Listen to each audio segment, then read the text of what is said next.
So as people finish taking their seats, we'll just do a quick introduction because there are a few people that are going to speak tonight. But to start, my name is Todd Norblum with the Norblum Company. I'm here tonight with a colleague and a partner of mine, Todd Fremont-Smith, also of the Norblum Company, and then Scott Seaver of the Seaver Corporation. And also here tonight is Doug Lucente and Liz Russ, both of which will give a short presentation, after which we'll go into more of the material while you're all gathered tonight. So with that, I'll turn it over to Doug, and then Liz can speak. Thanks, Todd.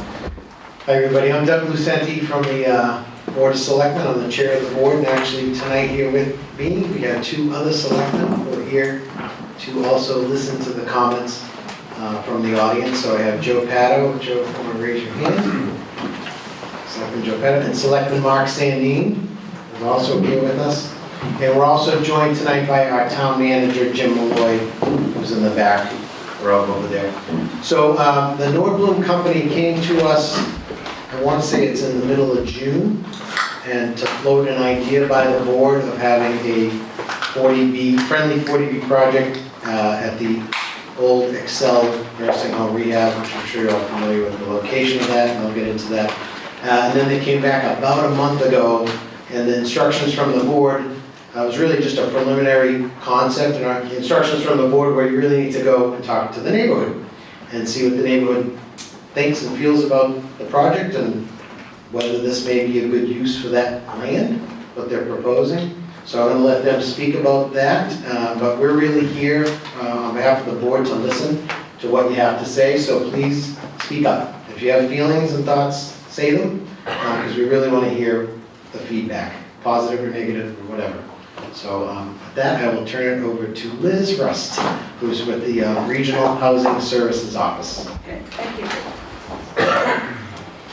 Hi, everybody. I'm Liz Russ from the Regional Housing Services Office. This is a affordable housing consulting group that helps the town with various affordable housing matters. And tonight I'm going to just do a little brief overview of the 40B process and affordable housing to give some context to where this project fits in. So this is very abbreviated. Now you know that 40B, you could write books about it. There's lots of regulations, there's guidelines and manuals.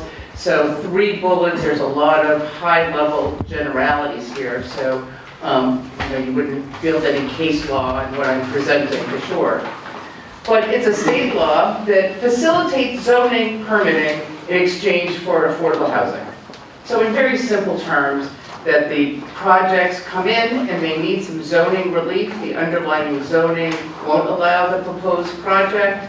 And in exchange, they have agreed to deliver affordable units with some recorded deed restrictions on that affordability. So again, it's primarily a zoning tool, and it is a highly regulated program with lots of local input and state oversight. So it's not just a project that comes in, there's a lot of feedback and input that's provided to the project. And then I put here a little chart of Lexington's affordable housing. There are many acronyms to the affordable housing world, and one of them is what's called the SHI, which is the housing inventory, and it's what counts towards that 10% that maybe you've heard. 10% is a threshold that the state has set that if you're under the 10%, then you're more susceptible to zoning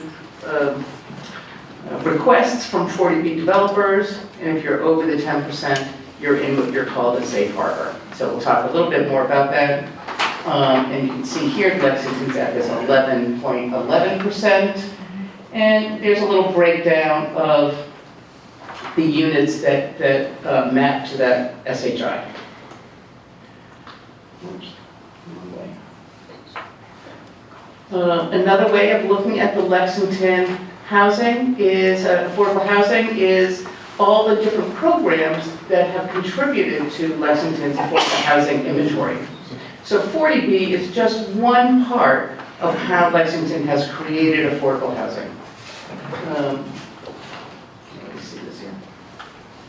So the 40B, you have 27% created through the mass housing 40B, 1% created through the friendly 40B, other special permit affordable housing, 31%, and 42% of Lexington's housing was created through other means. And here's just some bullets of the different projects that contribute to those percentages. So Lexington's really enjoyed a diverse programmatic creation of its housing. So there's basically two 40B processes, and they both really talk about where at the state level you would go for that regulatory oversight that I mentioned. One is through mass housing, and one is through DHCD.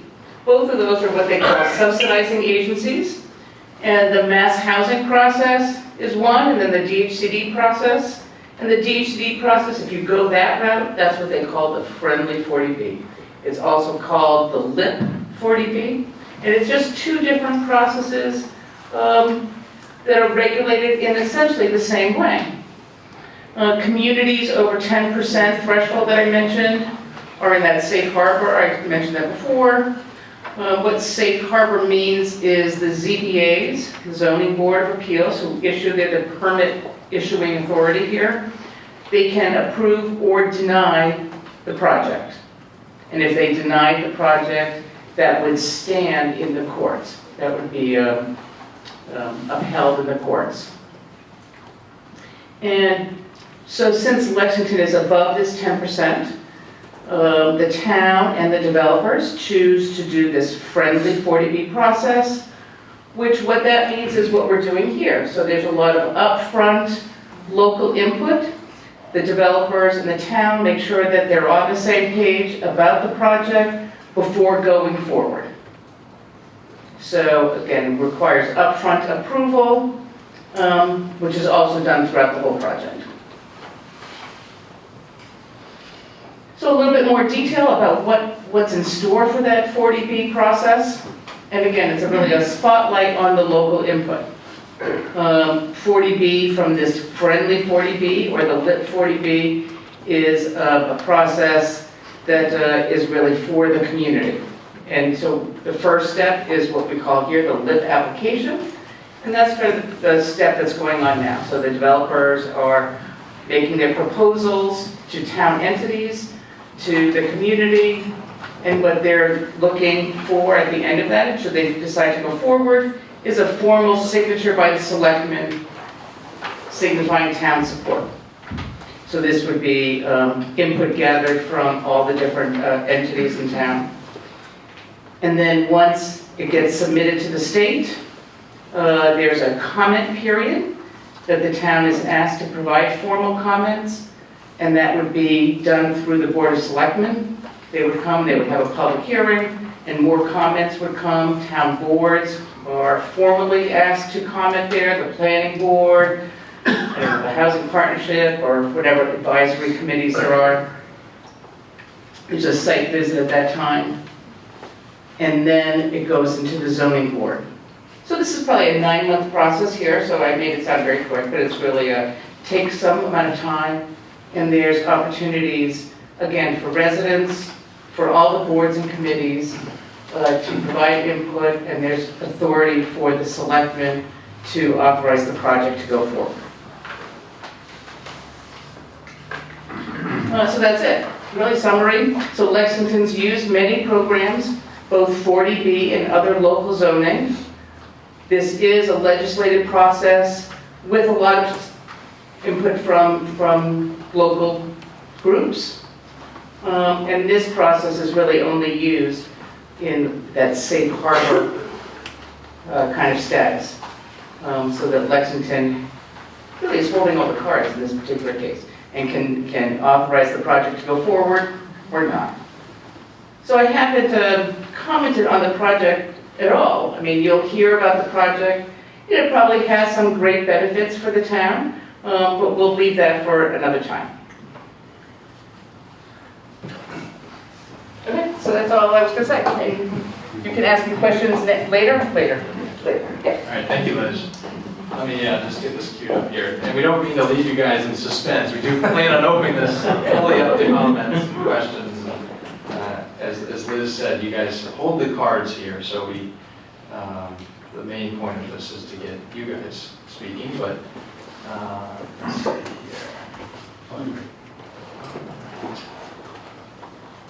That one. So, and I mentioned up front, a local development team here, and you know, during any given day, Todd and I sit in Burlington, and Scott does a lot of work here in town, but based out of Woburn. We recognize that when we say local, that means somewhat regional, right? We're coming into your community. You guys are the locals in this room, and your feedback really matters in this case. And so, Nordblom, I'll speak for our side for a couple of minutes. We're very active in the Eastern Massachusetts market, Greater Boston market. And just as one example of a project that you might know us for, down the street in Burlington is 3rd Avenue, which we did over the course of the last few years, the Wegmans, the Lifetime Fitness, Archer Hotel, and all of the office space surrounding that. And then, so together with our partner, Scott, we control this site at 840 Emerson Gardens. It goes by a few names: Golden Living Center, Excel Living. I think we all know we're talking about the same thing. This is a picture from the site just a couple of weeks ago. And so we think that we've got a creative proposal for how to reuse this site, but we really want to engage in an early dialogue, as both Doug and Liz were saying, before we pick a particular direction. So it's important to acknowledge up front that this is one direction, is one that we're most excited about, I think is fair to say, but with input from this audience here. And so we've been to the Board of Selectmen, again, as Doug mentioned, on 2 occasions. Your feedback is very important.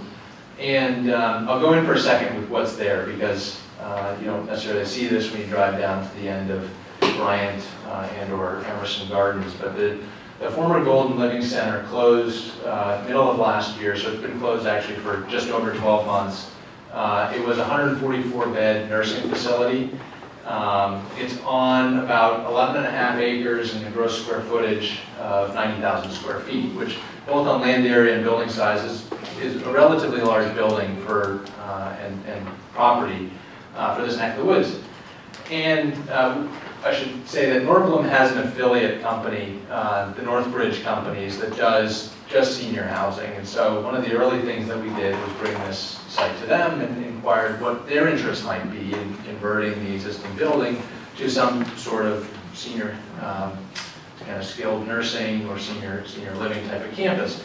And they very quickly commented that there's a lot is going on currently in Massachusetts in the nursing field. What we're seeing more kind of globally, this is not Lexington by any stretch, but globally, is that these beds do have some intrinsic value, but they're most valuable when they're rolled up into one consolidated platform. So this closing facility is part of a larger macro trend in Massachusetts and actually nationally. And so long story short, the feedback was they don't anticipate that they would be interested, or that really any nursing type operator would likely be interested in the site. So it tells us that, and again, in our opinion, with some market feedback, that it's unlikely going to continue on as a nursing use. That said, anyone looking at the site is going to look at, is it going to be unlikely to tear the building down, because it does have, some real value, before they know what lies on the other side of some of these zoning hurdles.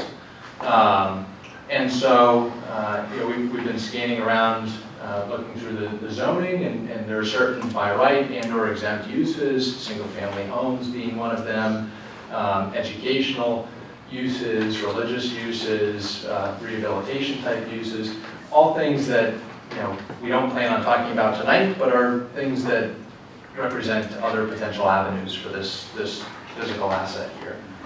So we've actually looked at it on a reuse purpose for residential housing.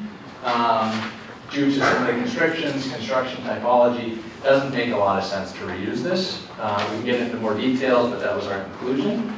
And so I'll touch briefly on the zoning opportunity and try to wrap up the comments here. But as you can see, the site's been neglected. It's been neglected for a lot longer than just the 12 months that it's sitting empty. This is a picture of actually the call it green buffer, if you can call it that, between the northern edge of the property and the Emerson Garden condo buildings here. And so the zoning opportunity is this LIP process, this friendly 40B process that provides more affordable cushion to the town, a potential for some upfront local preference, to improve the real estate, which shouldn't go overstated, and to keep this on the tax rolls, or some of the uses may not. And so some of the trends that we're seeing in our portfolio, and I should mention that we own and manage about 12 to 1,500 apartment units in Massachusetts at any given time. We do manage them all ourselves.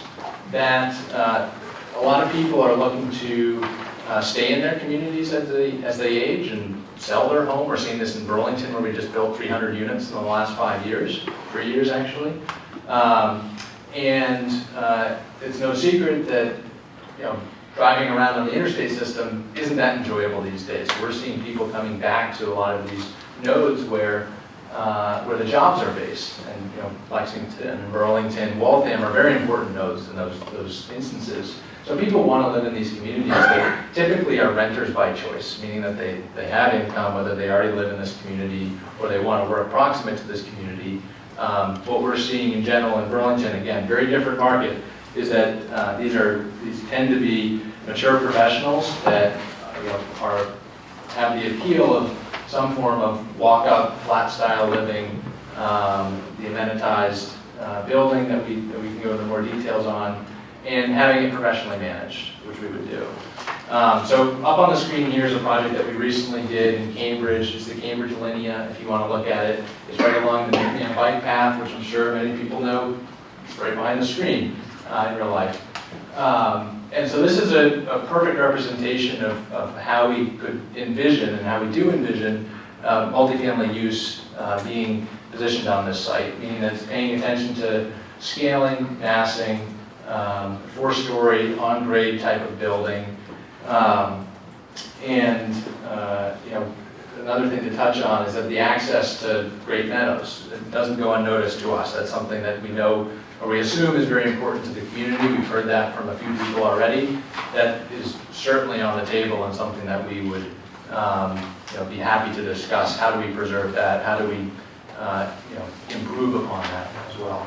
So before I open it up to comments, the purpose for coming in front of you tonight is really for an indication of how you interpret and how you feel about this idea. And if there's a flashing yellow light, as we like to say, and cautiously proceed on next steps, that's a good, that's perfectly good feedback. But speak your mind, and happy to answer more specifics about these buildings and about these details and about us. But with that, I'm happy to open it up to questions. Yeah. Well, what's the current zoning, and what zoning change are you requesting? So the current zoning is RO, which allows by right single-family housing, which is how it's used predominantly across the town. And then the zoning that we're talking about is actually this 40B, or state zoning tool, that allows developers like ourselves to propose a specific use, multifamily, in an RO type zone. I'm gonna keep going around, yeah. Over here. Oh, sorry. So the change to 40B, is it for any developer to go in there and build, or is it just for Cedar to go in and build? So it's a good question, and I'll clarify some of the roles on the team. The project would be sponsored by the developers. In this case, it's a co-development between Nordblum Company and Seeger Company. meaning that we would build it. I don't know how transferable that is, but it's not our intention to transfer it. Should you get the zoning approved first, and then? You need to get the zoning approved first. With the zoning approval, you go submit and you can pull for a building permit. Correct me if I'm off base on any of this. And then with that building permit, it would be the intention of this team to develop and manage that property. Would you repeat the questions too, so we can hear them? Yeah, sorry. Thank you, yeah. My question was, if it goes to a 40B from our zoning, is it just for the one developer because it's the only way they can build in Lexington, or is it up to any developer to build once the 40B is approved? The 40B permit in zoning is for the particular project. So the project and its plans and proposal with the developer qualifications applies for the 40B permit. So it's only granted to that developer. Now, it can, down the line, if there's some hardship or something, can get assigned through another regulated kind of process, but that would be down the line if there was some problems. But it's not a two-step where the zoning and then the project. It's really all wrapped together. Yes, right here. Yes, I just wanted to be clear, are these all rental units, and if so, how many rental units? And are you proposing rental units that would be at market value, or that they'd be affordable rentals, or so many that would be subsidized? I'm just not clear on what we're talking about. So a very good question, asking for clarity on whether the project is rental or ownership, the size of the project, and what's designated affordable. So in this case, it would be for rent, 100% rental, and the project size is somewhere in the neighborhood of 130 or so units. And the designation is 25% affordable. That's, I think, the standard for 40Bs. I'm gonna keep moving back. I'll get up to you next. Okay, you're talking 130 units. Have you done any traffic studies? Have you done any studies regarding the water table? Because half of Emerson Gardens, it gets underwater and is using sump pumps, including the street. Yeah. So The other question I have, most of the neighbors have not received anything. I got it from Emerson Gardens, the management company. I got nothing from the town telling me about this meeting, and many people got nothing. Why? I want to ask the town managers and the town people, why didn't this go out to the neighborhood? I can answer both of those questions, and if anyone else wants to jump in. The first question was about specifically studies on traffic and studies on groundwater table. And then the second question was about the coordination of this meeting and the confusion about flyers and timing and all of this. So I'll start on the first one. For the traffic, I've not studied this specific location. Like I said, we build a lot of these scale buildings, and we've got traffic studies on how 100 to 150 units operate from a traffic standpoint. And look, no reason for you to believe me standing up here, and it's easy for me to say, I realize, so I'm happy to open up to the data. But there actually is not a lot of trip generation. Try going up Maple Street at 8 o'clock in the morning, or coming home at 5 o'clock at night, or going down Emerson Gardens Road when people are speeding. Yep. So It's not a neighborhood for 140 units, what next to another 150 units. What I'd be happy to do is, because clearly I'm not going to be able to answer that question satisfactorily tonight, but we could open up traffic studies that we have done of similar style buildings. Now, I'd like to see one done on this neighborhood. Other neighborhoods don't pertain to us. We're only interested in this neighborhood and the traffic study in this neighborhood. So if that's, we hear the request and understand the request. Now, you always said that this is good for the town. Can you explain what is good about for the people in Emerson Gardens? Town, they really, out of my opinion, they don't really care that much. I'd like to continue answering. You always say that you show your picture, how you have done, how wonderful job done. That's your job. You're supposed to do that. That doesn't interest me. You explain what would benefit Emerson Gardens people. Yep, absolutely. I'm gonna finish answering these questions. ahead. I'm gonna get to you next. In terms of the coordination, that all of that comes back through me personally, so I will apologize up front for anyone that had difficulty figuring out where this meeting was or when. Wasn't even difficult, it wasn't even hard. One person sent a notice. Yeah, so. I'm willing to bet, I don't know, ask how many people are here from Bryant Road and neighboring cities. Oh, only because of last, Right. yeah. Yeah. Yeah, and the town has told me they're not gonna tell anybody, Yeah. other than if you're within 300 feet, that's the only way. This you get impacts the told. entire neighborhood, all the Like, streets, everybody who including lives Lowell there. Street. So, absolutely, it impacts all of these streets. There was a recommendation that I followed for the radius for how to notify the abutters. I actually went a little bit larger than the 300 feet, so. I didn't get it, I'm across the street from Emerson Gardens. I got it from Emerson Gardens. I got it from the management company, not from the town, not from you. Yep. So I apologize. I was out there Friday afternoon, Friday morning, putting as many flyers in mailboxes until I ran out. It shouldn't be a mailbox, it should have been published by the town ahead of time. I hear you. And I'm going to go back to this gentleman's question, and then we'll start taking hands again. And if there's a follow-up meeting on this, the intention here is to get as many people into this room as possible. And we can all play a part in that. And so, yeah, exactly. Altogether, we can get more people. If the feedback is going to be any different, or if we don't feel like the conversation is representative of the neighborhood. So I don't want people to feel frustrated because it's not the only. So you can call a meeting of the abutters, but the town has nothing to do with it?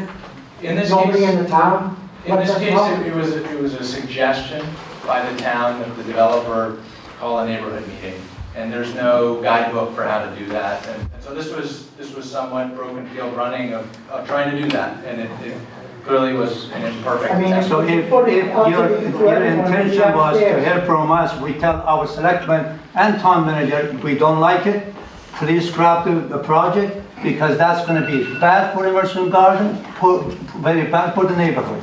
That's my opinion. Yep. And I think majority of them will agree with us, even the whole neighborhood. Don't you think? I'm going to respond quickly because there was another question before that, which was, how is this good for the community and I'd like you to address his before you go to how it's good for the community. It's clearly a financial situation for the community. If you could kindly speak to the people that live in the community that surround this, I think that's a very key point to be. Because there are absolute concerns. There are families that live there. There are families that own those properties. And if you would kindly speak to that question, I think that's the right thing to do.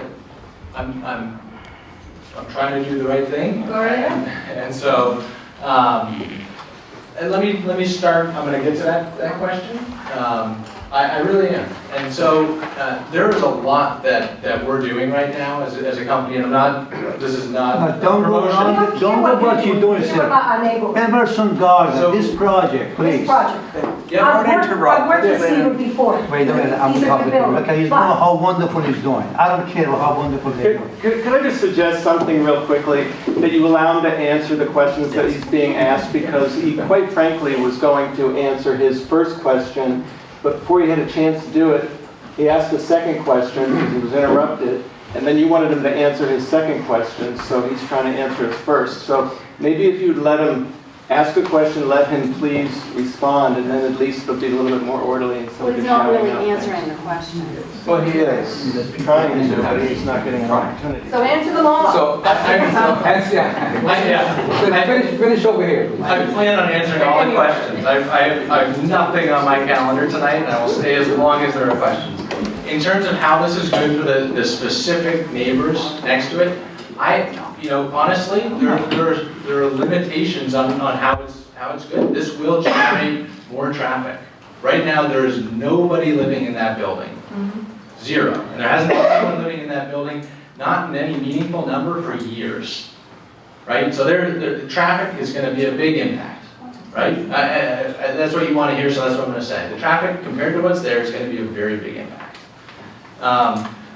You know, is there a bigger use than what we're suggesting? No, not really. I mean, this is a big use. And we get that. We're not trying to gloss over that fact. There are a lot of other uses that, quite frankly, don't involve bringing everyone to this room. And judging on how the you know, tonight's going, very well, you know, that's totally fair. And what we're not doing is we're not coming in front of you and saying, we think that this is the best project ever, and look at all of these great projects that we've done, and you know, these are such cool pictures, and we're going to create this thing that's going to make us a ton of money, and we're going to do it whether you like it or not. That is absolutely not what we're saying. So, so based on what you're saying is there's not really benefit for Emerson Garden, only benefit for your project, what you're doing. So the reasons why you should pay attention to what we're saying is because we're offering to work with you, and we're offering to collaborate. We're offering to have another meeting and to continue this conversation. And that's because we need to. There's no hiding behind anything here. We need your help if a 40B or apartments are going to go at the end of this road. If the answer is absolutely not, there are, quite frankly, the number of religious institutions, educational institutions, rehabilitation institutions that are dying for sites in this state, you know, those are what we shift to. And there are uses that don't involve everybody in this room. So if some of those other, and I'm not trying to make veiled threats, you know, that if Sounds like doing. Excuse me, I need a little bit of background information about who you are and how you are, your companies with this particular site where the nursing home was. Do you own that property? we do not own it today. Who owns it now? So there's a group in New York that leased it to a company that ran the nursing home for them. We have an agreement. Give the name of the company, please. Yeah, I don't know off the top of my head. Or you can't say? I really don't know off the top of my head. It's public information. All right, You can so Google that. there's a Feel free company to in look New it up. York that owns it, and then they wanted to flip the building into some other purpose, so they got in touch with you. And No, they've owned it for years, and their business is not managed, not running these nursing homes. Yeah, totally. So the property's owned by a company in New York. Yes. I'm trying to understand the structure of like what is now, and also I'd like to see the plot plan. Yeah. I noticed it wasn't there. That That would be a great thing. I'd love a PDF of it. We can send you a PDF of it. That'd be super cool. We have an agreement to buy this site, and With the company in New York. correct, yes. Yeah. Only if you get the 40B? Nope, not contingent on any of that. And how could you even put a, some kind of, out of the, it sounded to me like some kind of rehab facility. I'm not talking about physical, but like, you have an array of different other options for that space that wouldn't take our buy-in. Some might be less favorable for the community. What are you talking about? And And why did you bring that up? yeah, daycare uses are allowed by right. You're not talking about some kind of like alcohol clinic or something Seven like that? single-family homes are allowed by right. These are all, it's the zoning people. I'd suggest that instead of, I know that there are a lot of questions here. I think that there are things that are allowed by right, there are things that are exempt from zoning in general, not just in Lexington. And then there are things that are not allowed without special permit. And then there are things that, like a 40B, we need neighborhood support on. So in the stratosphere of uses, this one needs a lot of input. Yes. I just want to say that I am very much in favor of more affordable housing in Lexington. I'm very much in favor of having units that are senior friendly so that our seniors can stay in this town. But I hear everyone here, and I think that we all have the same goals. I think that we really care about affordable housing and elderly being able to age in our town and stay in our town, and we all care about traffic and the strain on our schools and the environment. How much do we all love Arlington Great Meadows? We all care about our neighborhood and keeping it the best it can be. So I think we all have common goals here, and I think if we could work together, this is not, I think what they're proposing is not a final solution. I think they need our impact so that we can help them make the decisions that we want within our parameters, because what they're proposing is actually really good to have affordable housing in our home, and we can, in our town, but we can work through all the details and we can say, no, yes, but I think we all here have the same common goals and we should treat each other with respect when we try and get to that end point. And I think getting to that end point is going to take us a long time and have a lot more people hopefully engaged in this process. You're here. Thank you. Can I ask a few questions? We live close. We were, I think, within the 300 feet. Doesn't matter. Right? So I've got a number of specific kind of questions. Okay. But my first question is, what would the impact of Arlington's Great Meadows be to this project? Yeah, so the question is there any, and what would the impact be on Arlington Great Meadows? This is an entirely new site in terms of upgraded drainage, upgraded structures, things that are not there today. So I think that there are certain improvements. There are more vehicles going there that are meant to be designed around in terms of how the system is working. So I don't know how to answer the question without backing myself into a corner, but I don't think that there's an impact. Would this affect any of the land that is currently designated? No, it would be very clear about that, is that this is private property today, and none of the land that we're talking about potentially developing on is part of the Arlington Great Meadows or Great Meadows.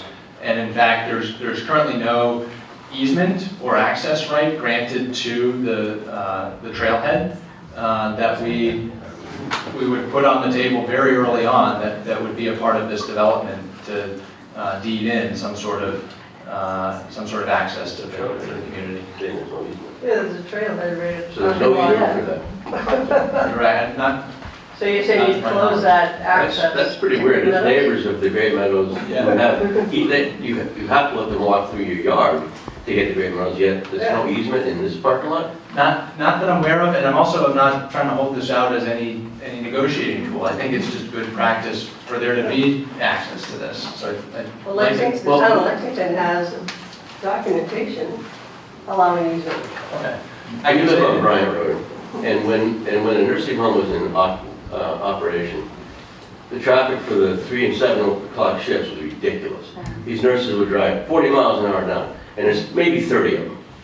Now you're telling me there's going to be 130 units, 2 cars each, 10 to 1, 2 cars each. That's 240 cars. Can I ask a question? Because you made a statement, and I want to ask a question. How many parking spots are you planning? So I'm going to answer this one real quick, and I'm going to get back to you. Liz, are you the moderator? Can you moderate and make sure people don't interrupt each other? Yeah, it's a great question. That's possible, actually. It says in the flyer that you're the moderator, but I just think we all need to let people ask their questions. There's a very sincere proposal up here that if we've kicked the hornet's nest, I don't need to keep kicking it, to be honest. This is very clear that this is not something that the neighbors want, which is the reason why A bunch of us here are not saying anything, and we're listening. All right, well, I agree with you, we should have people get a chance to answer questions. By raising their hands. Yes. So I'm gonna keep on going.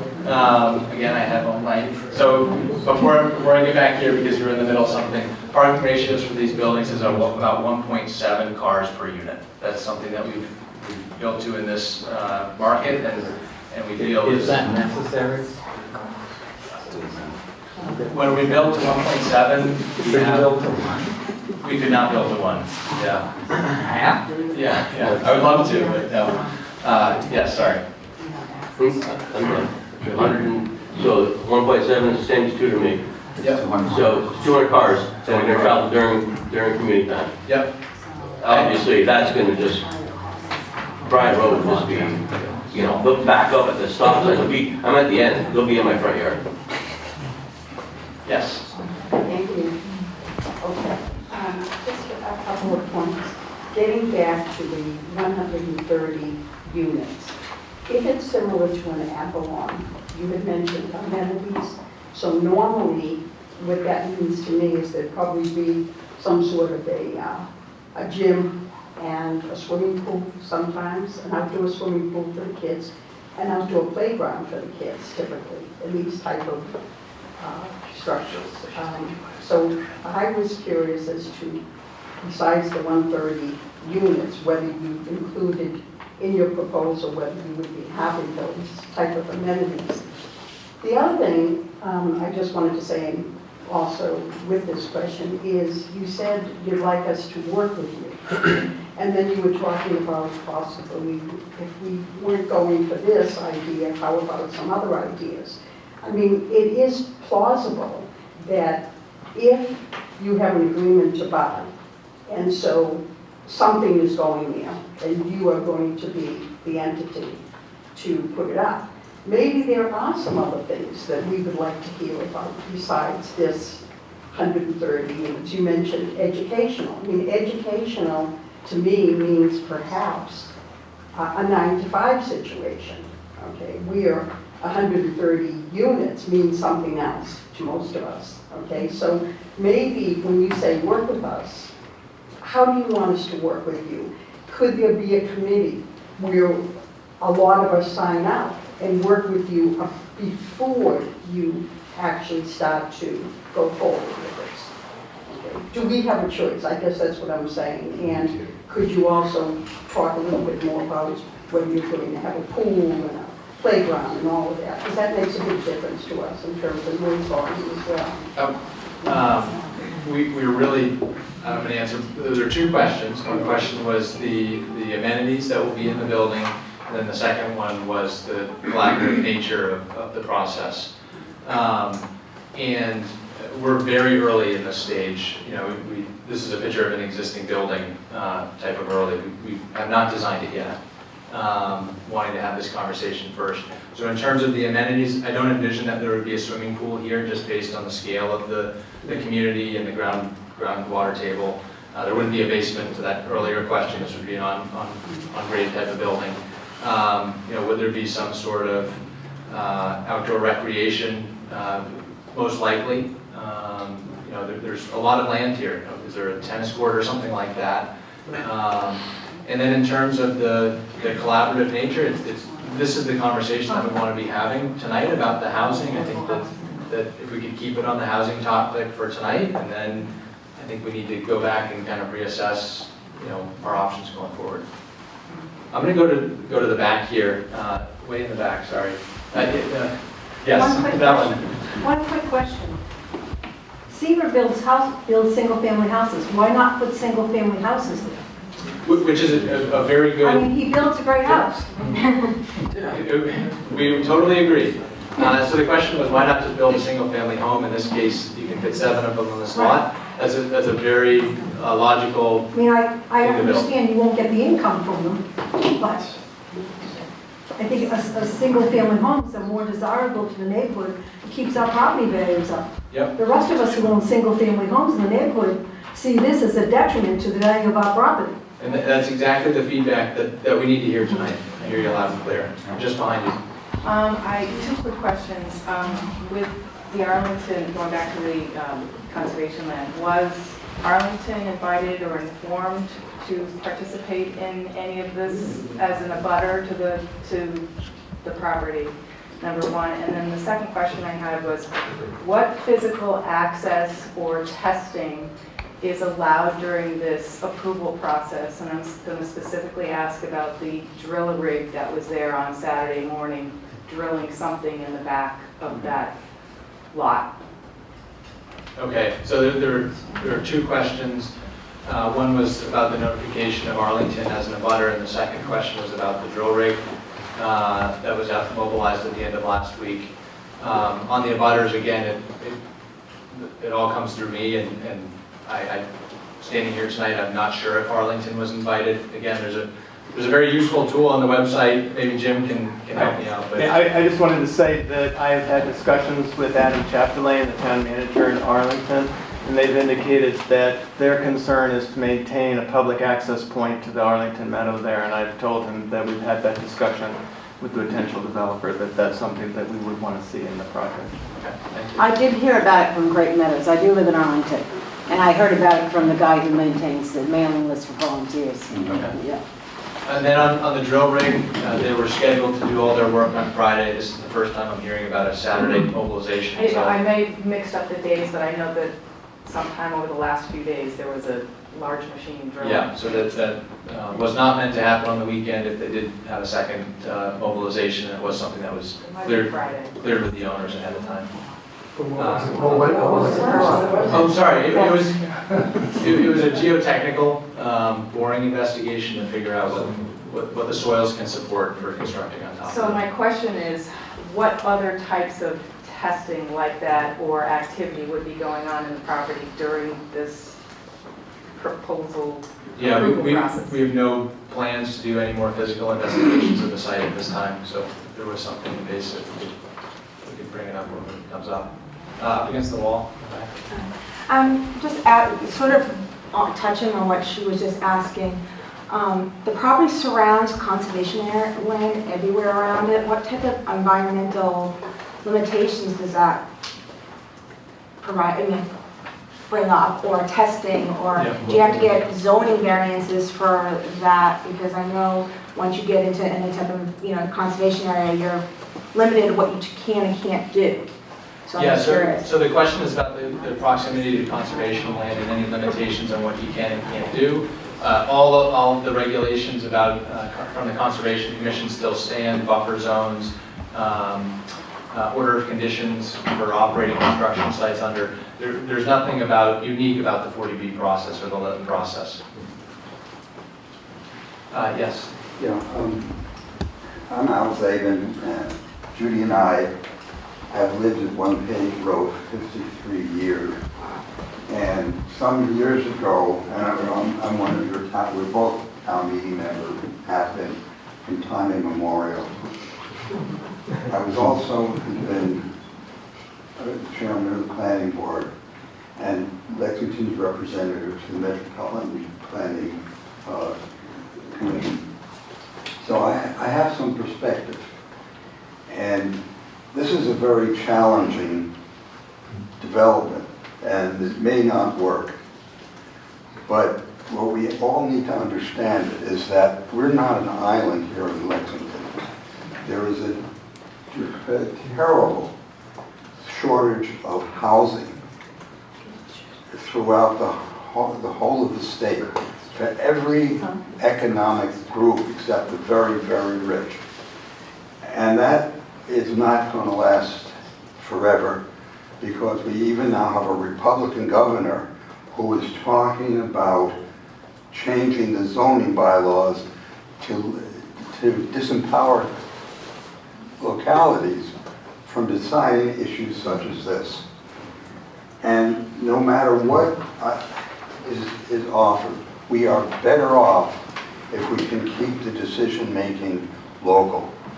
Under 40B, our zoning bylaw, our zoning board will ultimately say yes or no in a completely open process in which we as citizens will have the opportunity to exercise our rights to petition, our arguments, demonstrations, whatever. But let me tell you a quick little story about what we face. It was a time when I was our representative to the MAPC that the state withheld aid from Lexington because it felt we were serious enough about developing housing. And the town manager asked me to go negotiate because the governor's aide on this issue happened to have been a client of mine. And we had a very pleasant conversation, and I made the argument, you've got to respect the right of self-determination for local communities. And he looked at me and said, Al, do you know where Enfield, Massachusetts is? And as a lawyer, I sort of ducked the question until I'd never been there. And he said, well, you're probably lucky because it's at the bottom of Lake Quabbin. And that, you know, the message is very clear. Just remember, when we deal with this issue, that remember where Enfield, Massachusetts is. Yes. I actually have a question for you because as was mentioned earlier, I definitely understand the need for housing and the need for housing for all income strata. What I'd like to understand, separate from this ad hoc process, is what has Lexington done to master plan where those areas that are amenable for this kind of housing? Because this plot of land has no access to major arteries. It has no access to public transportation. It goes directly through one neighborhood of houses and another neighborhood of condominiums, all owner occupied for the most part. This is not a plot of land that is amenable to a 120-unit rental property with cars running in and out, and they will have to, because the average cars per unit of housing in Lexington is 2. This is Lexington. There are there are at least 2 cars, if not 3, per house. And they will have children that will crowd into the already overburdened school system because people like to live in Lexington for the school system. So if we are going to, as a town, tackle this problem, it should be strategically and appropriately, not by ad hoc, oh, here's a plot of land, let's jam something into it. This needs to be logical, and it needs to be something that's supported and by the infrastructure. There is no infrastructure supporting this type of use for that plot of land.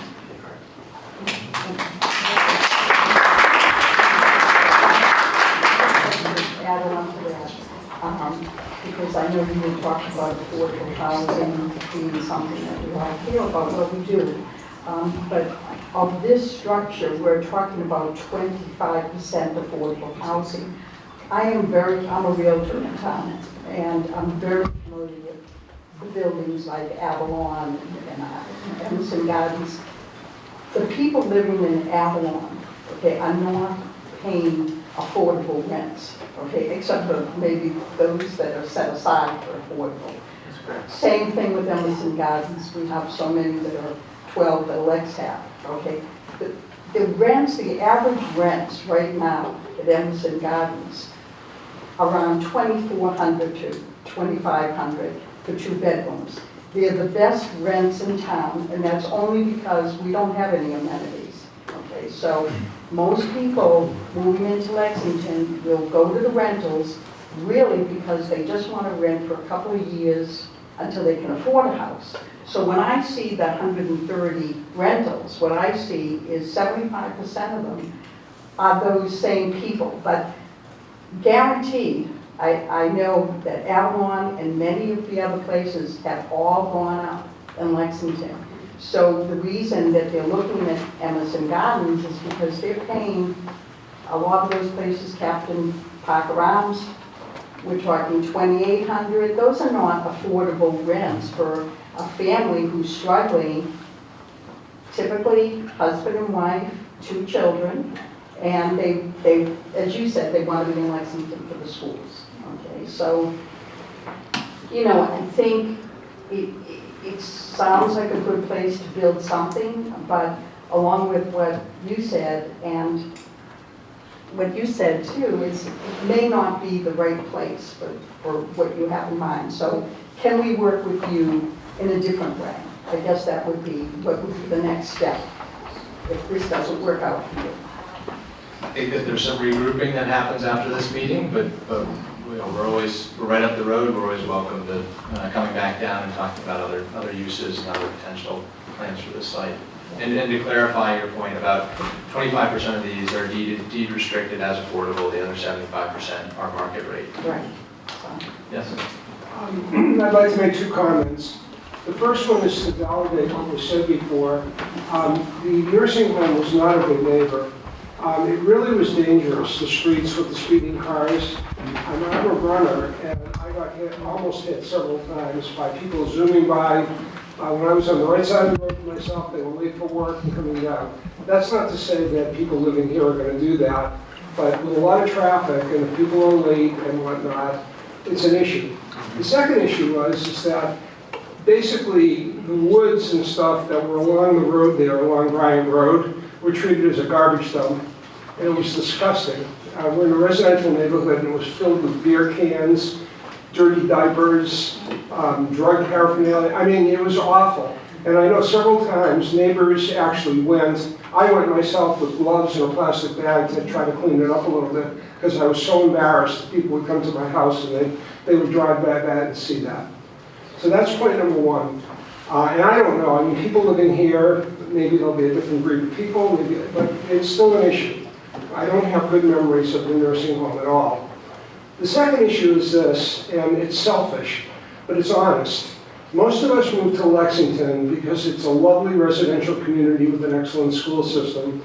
And I think most of the people in this room are liberally educated and are very humane and want to look out for senior people who would like to be able to live in a nice town and whatnot. But I don't see some of the other pristine neighborhoods in town like Wilson's Farm or the Town Green or the Lincoln soccer fields. I don't see anybody saying, well, maybe we could put something on the periphery there. You know, Wilson's has a huge field there. Maybe we could put something there. Yeah, it wouldn't look very nice though. I mean, we have their summer dinners. And so I think that's a qualitative observation that we're living here because we want to live in a nice residential neighborhood. We keep our houses up, we keep it neat. And I care as much as anybody about being humane to people who can't afford it and whatnot. But that's the reality. This is a residential neighborhood and you're putting in essentially an apartment building. Yes? I'm not opposed to an apartment building, but I have two quick things. One, 130 units sounds like a lot. All of the, everyone is saying, the fact that the environment, the traffic, etc. The other is, are you going to gear it more toward older people who can age in place or kids? And it's different. I mean, are there going to be elevators and bars and, you know, are you going to gear it more toward that way? And, you know, how can they, because that's how you can market it. Yeah, so the question is, in terms of how it's marketed, is there a specific audience? And design. And how it's designed. Yes, there's going to be an elevator serviced building. There'll likely be multiple elevators going up to single floor type of living. You know, we've talked about covered carports or solar carports that allow for, you know, people to not have to sweep snow off their car in the winter. So that all bakes into, you know, what we're talking about, for what it's worth. And then, you know, the intention is not to have children in here, but I can't stand up here and honestly tell you it's an open market, right? So that's, and this is Lexington. It's going to be filled with children. And it could be. That's why people go to Lexington. Yeah, so I'm not disputing that. Can I ask just sort of a little bit related questions? I don't understand what all options are. Is it only economically viable for you if it's 130 units, or could it be fewer units and still be economically It could be viable? fewer units. Yeah. That's that matters. It's part of the problem with the Emerson charter, which is not your fault, is... Microphone, please. Sure. Answer. No. Sure, I'll Part of the problem with the Emerson Gardens, and I'm talking about the road, is it is simply too wide. And as a result of the fact that it's too wide, people go too fast. And I hear a lot of complaints about the speed of the cars going by. And, you know, that road simply shouldn't be that wide. Now, there are other ways to calm the traffic. They could put traffic calming devices in. We've lived very close to the site for the past, it's getting close to 20 years. And so we were there when the nursing home was actually active, and I think it was only, so like the first 10 years. And there was definitely a lot more traffic then, and yes, indeed, people did go too fast. And, if this were to be developed, the traffic is an issue. That's basically my comment. But anyway, is it possible to give some consideration to mitigating the traffic? The first solution is less parking, for instance, but these other things are important too, so speed is a problem. So I think everyone heard the question, I won't repeat it. They're absolutely, up there in the top 3 tonight, traffic is certainly a topic. So there's studies that we have recognizing that it's not on the site. We can do studies on the site, and with a project, as a project of this or similar scale, or even slightly smaller scale, we'll have resources to look at some improvements generally to the neighborhood, traffic being one of them. In the stripes, sure? Yeah, maybe if you can help clarify the process for me so I can understand a little bit better. It seems like there's an opportunity for input from the community, after which a decision is made by the selectmen or whoever, maybe the state is involved, as to whether you get your permits or not. How much detail becomes available before that decision is made, such as a traffic study, transportation plan, all the things that have been mentioned tonight? How much of that will be cleared up or at least presented as part of, okay, here's what's going to happen if we get this exemption from the current zoning? Any reason to repeat the question? I'll let Liz field the answer. The question was about the process and how much information is available before the Board of Selectmen do sign off, if they sign off. So the first step is to just apply to the state to have the opportunity to then apply for the permit. So the first step is not the permits themselves. And so way down the line, in the zoning board process, that's where you'll find the detailed engineering studies, all of the water table analysis, the stormwater runoff, the parking studies, and that happens really with the permits. And here, what we're talking about is whether the town or the selectmen would sign an application to start that process with the state. So it's not to finalize the process, it's to start it. Does the town, as I said, want to start the process and not have all of those engineered plans and studies available to start, but knowing that the permits down here in the zoning board process would discover all that. So I'm still not clear. What are the opportunities for this local input during that time or after the permits are issued? When does the voice of this community have impact? So it sounds like clearly they have impact tonight, and they'll have impact if there's another meeting. And if there are certain things that this committee or this neighborhood needs to see before they can get comfortable, they're going to have to see them before the Board of Selectmen will sign off on anything. So it's somewhat up to this group as to what's going to be required, because it doesn't sound like it's required by the process. Okay, thanks. I'm just trying to get to some new voices here. I'd request, we live on Bryant Road, we've lived there 7 years. We have a 9-year-old and a 10-year-old, and we love the neighborhood. I would request, if this is truly a two-way conversation, that when you come back, you might bring other options, because while 130 units feels like a non-starter, maybe there are other gradations of number of units of affordable or some combination that we're not talking about tonight, and I'd be interested to hear some of those before we just say, oh, forget the whole thing. That's a very helpful point. Yeah, just. You are in the process of doing the geotech studies to see what the property will hold, what the property would conceivably allow to be placed on the property, right? Correct, yes. Is that information going to be accessible to the community? It would not be accessible to the community. If it becomes accessible to the community, it's really going to tell us what types of soils are down there, and we'll have a professional civil engineer comment on really what type of footings one would need to build a structure is what it will get to. And why wouldn't we have access to that information?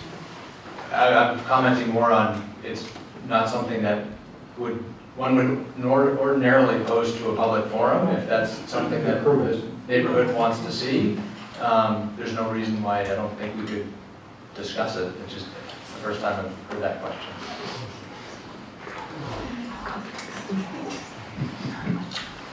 Yes.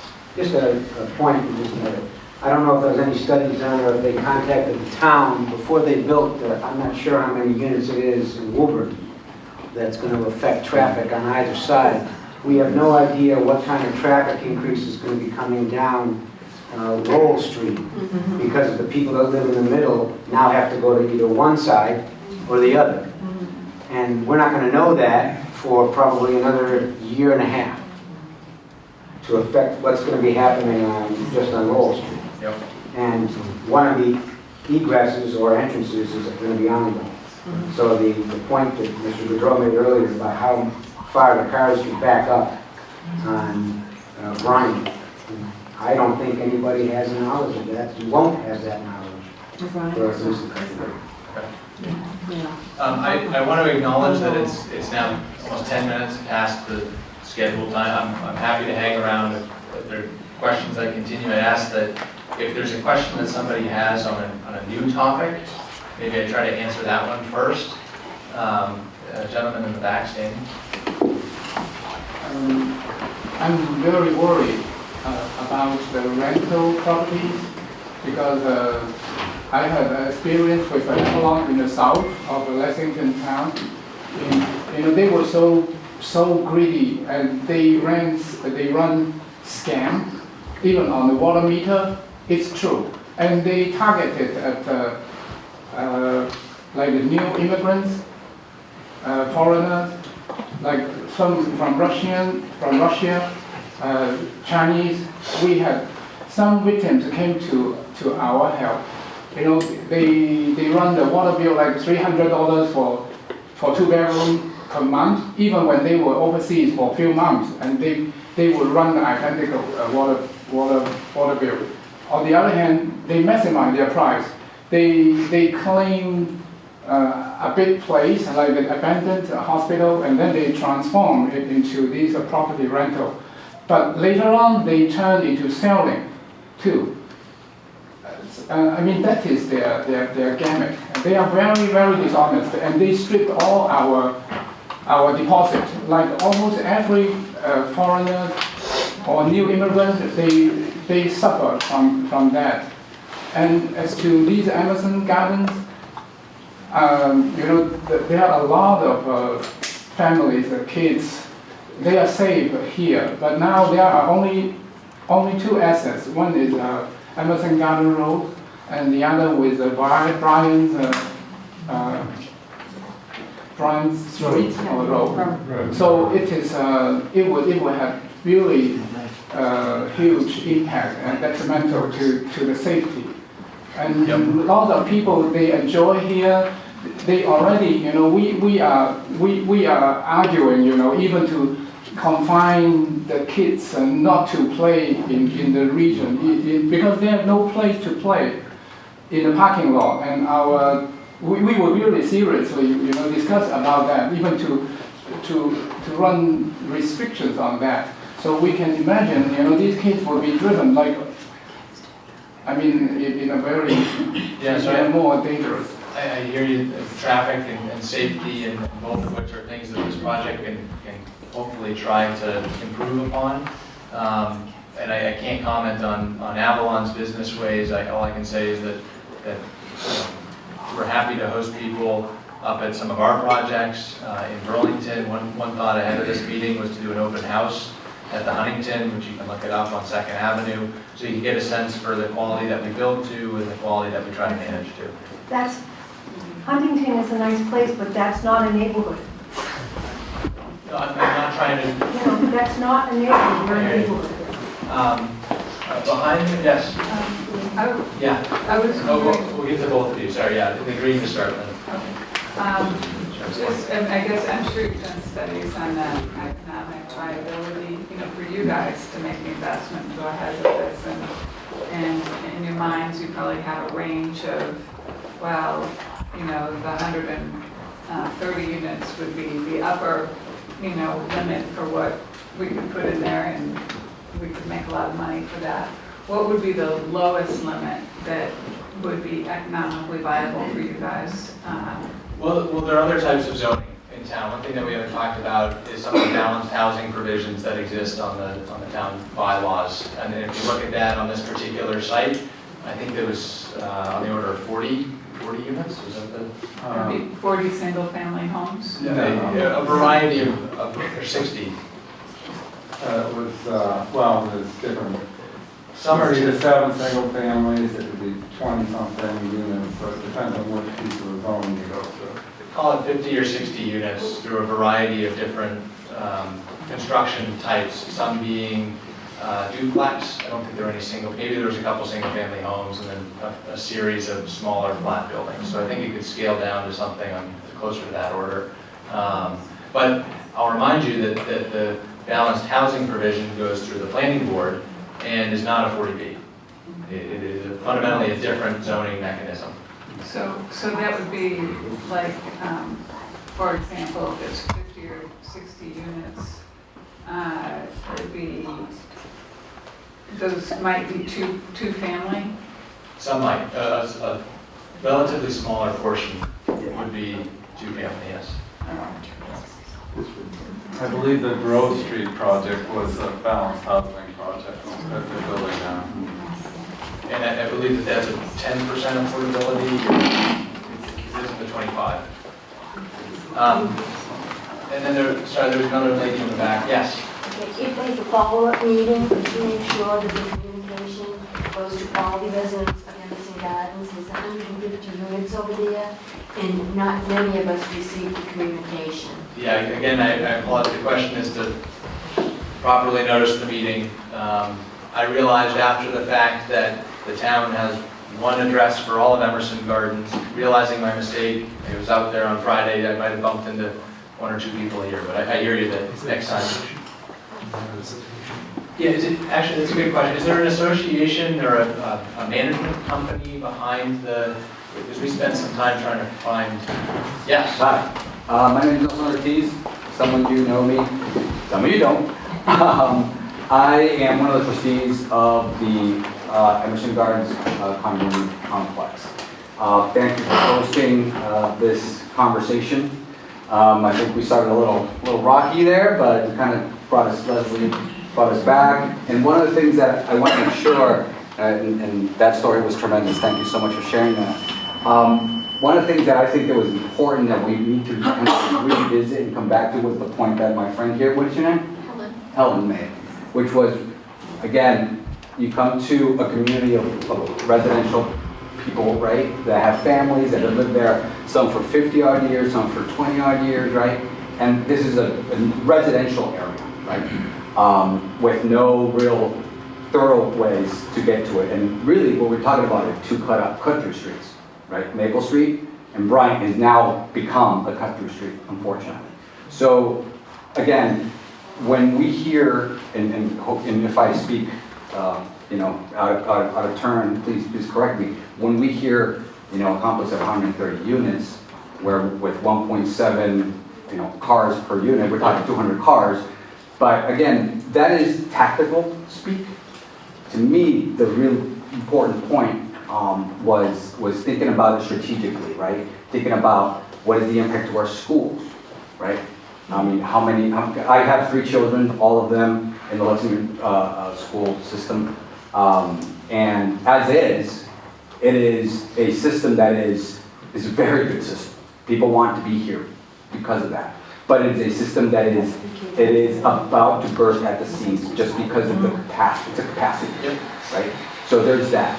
Other items, obviously, we talked about the traffic, right? We talked about the safety, right? So we did a little research, my friend Kathy here did a little research, and just for everyone to learn, there was, if you conduct a search on the Southern Middlesex Registry of Deeds, it says that under 840 Emerson Gardens, it indicates that it's under the name of Lexington Care and Rehab LLC, and there's a state lien on that. There's also, if you do that search, there's a state lien on, there's a state and federal lien on that Lexington Care and Rehab LLC. So I think there's a little bit of information that if we all do a little bit of due diligence, we can find more information about it. And I want to make sure that you guys are aware, if you're not, that there is apparently, if you go to the registry of deeds, there's a lien on it. I think that, again, nobody here is against affordable housing. I don't think anybody here can really, you know, because we are human, we're a good town. We want to welcome. We're welcoming people. We're a cornucopia of what America is, really. Okay. So, having said that, we want to be strategic about it, right? We want to be strategic about it. We want to make sure that, you know, you said you did the ground testing. I think that's awesome. That's great. But we want to make sure that we're not creating a hazardous situation with 200 cars coming through the way, right? You say that well, you know, we can come up with other options. I think the point, I'm sorry, what did your name say? Ken. The point that Ken brought up, which was next time we have a conversation, I hope this is one of a number of conversations, that you come back to us with other options, perhaps whether it is the 40B, the friendly 40B option, or if there are other ways of zoning the area. But again, honestly, I feel like that space there is an absolute waste of space, right? The building, I mean, technically, there could be rats living there for all that we know. We don't really know, right? So it's better to have, I wouldn't say something like that, but something that can add value to all our properties to begin with, to add value to all the properties, and also to the people that live there, and really give the people a chance to live in a town that has the quality of residence that you see around, right? So with that, I want to again say that at the point that Kathy, who did the research, thank you, Kathy, you know, that you come back with more information and make sure that more people know about these conversations, because I'm sure there are a number of people that haven't been heard and have more points to say. Yep, all very good points. Thank you. Yes? So I'd just like to kind of flip the conversation, and because I absolutely support affordable housing and housing for aging in place, and not just affordable and super expensive, but like affordable at multiple levels of affordability. Because I don't like the barbell, like very rich, very poor, and nothing in between, right? So I guess what I would say is that, like, I would love to support your project. And what would we need in order to be able to support your project? So what we would need in order to support your project is some confirmation of traffic, you know, studies and mitigation, safety studies, and all those kinds of things that would demonstrate that the scale and so forth works on the site without undue burden on the larger community. So I just think that if we kind of flip the conversation to what are the conditions that need to be in place for us to be able to support your project, that might be a useful way of going about it. And if those conditions aren't attainable, then that tells us that, you know, some other option needs to be in place. Yep.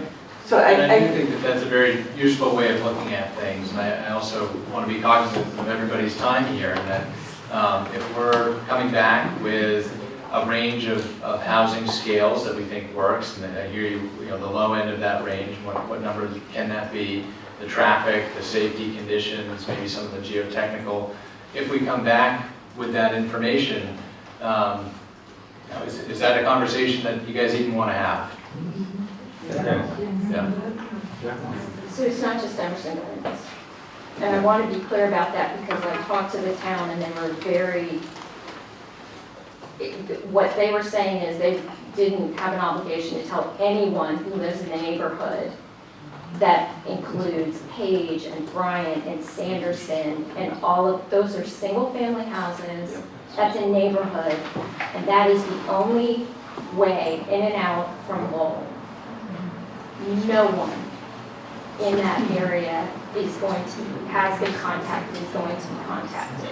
And they need to be part of this conversation because we're all going to be concerned about our property values. Yep. We are all going to be concerned about the traffic and the sight lines. This is a beast. This is a monstrosity at the end of the neighborhood that currently, although there may be rats living in that nursing home, you can't see it from the street. All you can see are those big tall trees, the big tall evergreen trees. Yeah. I was out there taking pictures today. You cannot see the building, in or out. The only thing you can see is a sign. If you took that sign down, it would look like part of the green space because you really can't see the building. You put something like that, I'm never going to be able to resell my house. Never. Not an issue, so for now, for sure. All right, I'm gonna take a So patient. two more hands. Start with this one. Okay, thank you, I appreciate it.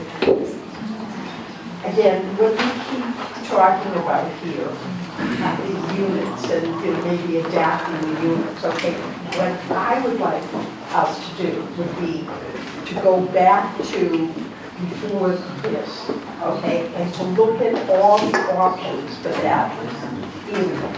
Not to be stuck on this, because the longer we're stuck on this, we're just going to keep talking about, well, changing the units, or let's do the traffic studies. I want to go back and see what else you can tell us about other options.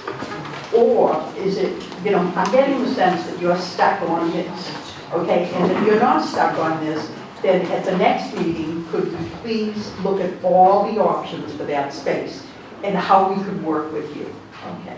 Yep. Could you please do that? Yeah, and to answer your question, it wasn't very easy a question, but the single-family homes are Yeah, there's one of the another more one. probable things to develop here. And Let's that talk doesn't- about that, right? Because that was the, All right, I break my own rule. One of the things, it sounds like you are in agreement to purchase this property, and I think as a sign of good faith, a gesture of good faith to this community would be if you could hire someone to come in and just clean up all the trash around the area. There's just so much trash and it's so disgusting. It would be such a great, again, such a great gesture of good faith to all of us that you mean well. Okay, that's a That'd be very great. good point. And when the winter comes, plow the parking lot, so people who go to Great Meadows can get in. If we own it, we would certainly allow If it. you own it. well, you already know. Yes, Jim? So I just wanted to, for a moment, address some of the issues that are town-related with this. The whole reason why this meeting is occurring is because this is being done as described, a friendly 40B project. And the reason why it can be a friendly 40B project is because Lexington is over 10% on affordable housing. We're just over it, not by very much. And we do have a large project that right now, the way we do these types of projects is we get them deed restricted in perpetuity, meaning forever they will be affordable units. So they count on our, what's called the subsidized housing inventory that the state maintains, that 10% forever. But we have one, and this is the way it used to be done in the 60s or 70s, is they would put on a 20-year deed restriction. So we have one that's potentially going to come off. If it comes off and we drop below 10%, projects like these don't become friendly 40Bs and there aren't meetings like this. Developers go straight to the state. They can go to the Housing Appeals Board and get these approved without any local impact or input. And so it's important to recognize that this type of a project, if it's 130 units and 25% are affordable units, the town gets credit for all 130 of them. That's just the way the law is written. If it's 25% on rental properties, 100% of the units get counted towards a subsidized housing inventory, which will bring us up safely above that 10% level and make it so that this isn't something that we have to worry about, the unfriendly 40Bs. The other thing is that the current project, or the current property as it's set up, was built in the 50s? You guys probably know. 70s. So in the 70s, they weren't required to comply with a lot of different environmental laws that this project would be required to do, most notably the EPA's stormwater regulations. And so the management of the stormwater in the area could be done in a lot better way than it currently is. Access to Great Meadows could be enhanced. And, you know, if traffic is one of the major concerns, and if I've been over there a couple of times, but I have to tell you, I haven't really noticed the road was really wide. I'm going to take a look the next time I'm there. But that's something that certainly can be worked out through a process like this, is how do you deal with the traffic so that it's adequate to address people's concerns. But there was also a comment made about how small can you make this project. And there is an economic viability aspect to it. And there's a point where if it becomes single-family homes, or it becomes a number of duplexes and condos done through our current zoning, that none of the units would be affordable units, and we would get zero credit for any of that. And so there are some benefits to the town. And the last thing I wanted to say is that there are whenever we have good-sized single properties like this, there are educational nonprofits that look at them. We have them all over town, and they could go in here and they pay zero property taxes. So you have to be leery of that thing too, or that aspect too, whereas these folks would pay plenty of property taxes to help support the schools. So I just wanted to say that. Let me ask you a question. If you were living in this neighborhood, would you want that many apartments in your residential neighborhood? And how do you think that's going to affect the property values of us individual homeowners? Well, I live on a street We where already have 150 apartments. If I can interject They were here. there before the lot of houses. I'm going to interject, and I'm sorry to cut you off. There's been a lot of feedback, good feedback. The next conversation will be much more inclusive. We'll have more of the information requested, but because so many people cannot be here, I think that it makes more sense to pick back up when the neighborhood can be more appropriately reflected in the meeting. Okay. And I'm going to stick up front here if anyone wants to come and find me with specific questions.